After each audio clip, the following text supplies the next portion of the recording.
साथीहरू यो आज चाहिँ हामी सुटिङमा छौँ। यो चाहिँ त्रिशुल डाँडा भन्छन् रे यसलाई चाहिँ चाँगु नारायण त्रिशुल डाँडा। अनि तल काठमाडौँ भक्तपुरको सिन चाहिँ खतरा राम्रो देखिरहेछ।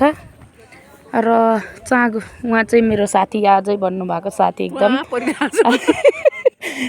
साथी टुवा पर काम नपाएर डाँडा मार घाम ताप्ने साथी। अनि यता चाहिँ हाम्रो वहाँनिर चाहिँ त्रिशुल डाँडा त्रिशुल छ देखिँदैन सानो छ। अनि यो चाहिँ पार्क भयो।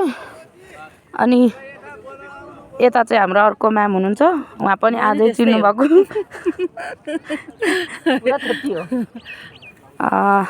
उहाँलाई पनि धेरै धेरै माया। उहाँ चाहिँ मेरो एकजना साथी हुनुहुन्छ त्यस्तै फेस छ उहाँको चाहिँ।